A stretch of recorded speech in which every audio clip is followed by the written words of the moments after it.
Alright, in this video I'll be replacing the muffler grounding strap in this 2012 Nissan Pathfinder. For this I got a new grounding strap. This is from Canadian Tire, costs about $10 and it's 13 inches in length. I got a socket set, and you definitely need the 12mm and you also need the 10mm socket. I end up using a lot more stuff because I break things, but I'll show you that in a minute. I've got some penetrant spray, and that's been marinating on the bolts for a while now. And I got this foamy battery protector, which I just had kicking around, which I'm going to use to clean up where the bolts contact the metal of the frame. I also have some paper towel. So you can see the grounding strap there. It's really thin, really cheap looking, and is definitely broken in half. So you can see the bolt that connects to the frame. And I'm going to try and take that one off first. So I hit it up with some more of the penetrant spray after it was sitting for a while, and sure enough, that bolt sheared right off and didn't move a bit. So I'm going to move on to the next bolt, and that was the 12mm bolt. Obviously, if your stuff's not as rusty as this, perhaps you can get it off a little bit easier. So the one attached to the muffler, this is a nut, not a bolt. And sure enough, I snapped that one off as well. And it does not move one bit. If your vehicle's a little less rusty than mine is, perhaps this would be a 5 or 10 minute job. But this is going to turn into a bit of an odyssey for me here. So again, went to Canadian Tire, picked these up for removing bolts. They don't work very well. And I also got this punch, which I also didn't need. So they're basically $40 additional down the drain. I should have just went straight for the drill and drilled these things out, but I wanted to try some new things. So for the bolt removal tool, recommendation is just to put a bit of an indentation on the bolt you're trying to use, and then drill out the bolt using the bolt removal bits, which actually go in reverse.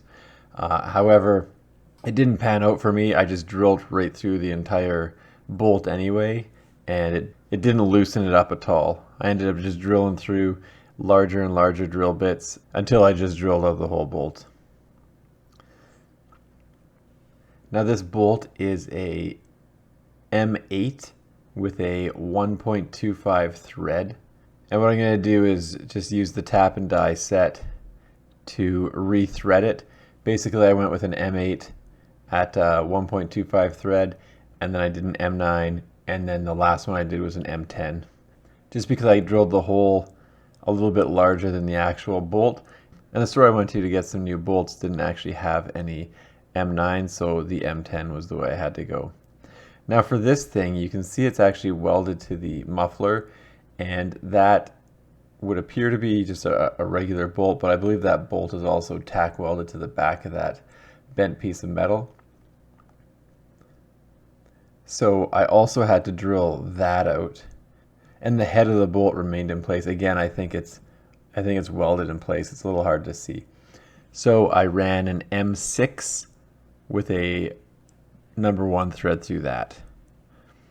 So there's the M10 with the 1.25 thread, and there's an M6 with a 1 for the thread. And I got 3 different sizes of that, and I also got a nut for each of them. So I'm not going to rely on just the threads that I put in there. So I'm using this foamy spray battery cleaner before I put the bolts back in place, and just cleaning up around where the bolts are going to go so that the grounding strap makes good contact with the actual frame of the vehicle and not just on a big chunk of rusty material. And the same deal goes with the muffler side. Spray it down, make sure it's clean, at least as much as possible. For the threads, I am using Loctite on both the bolts.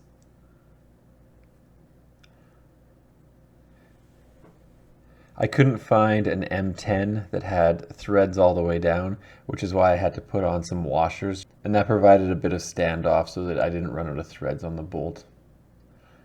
So for the bolt going to the frame of the vehicle, it went in no problem, and there's actually lots of space if you're in the same position and need to put a nut on the backside. If you didn't have a tap and die set, your other option would be just to drill it out a little bit larger and rely just on the bolt with the nut on the back side of it. In that case, you might want to use something like a lock washer. And obviously, since I've completely changed the type of bolt and size of bolt, the socket I'm using also changed. I believe I'm using either a 16 or a 17 millimeter socket at this point. And since I rethreaded it, obviously it's going to bite into the threads on the vehicle. But I do end up putting a nut on the back side of it just in case those threads ever slip.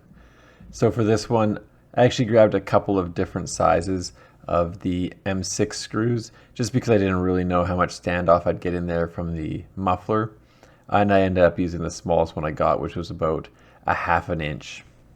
So just like the bolt that connected to the frame, I tightened it up using the threads that I had created with the tap and die kit, and then I put a nut on the back side and cranked that down tight as well. And that's so if the threads that I created are insufficient or break down over time, I've still got that nut on the back side to hold everything together. The one on the muffler is a little bit inconvenient because obviously it was welded on and then welded into place, so it's tough to feed a wrench in there, but it's not impossible. And just like the bolt on the frame, I did use some washers so that I could adjust the depth of the bolt a little bit. Anyway, that's what everything looks like when it's attached to the vehicle. You can see this one is about 4 times as large as the one that Nissan provides. And now, after about 3 days of messing around, I've got everything put together. So there's a side-by-side comparison of the size of the Nissan one and the one that I picked up at Canadian Tire for about $10. Anyway, this should have been a very quick video. Turned out to be a little longer and a little bit more painful than I had hoped, but the job got done anyway. So thanks for checking out my video, and don't forget to like and subscribe.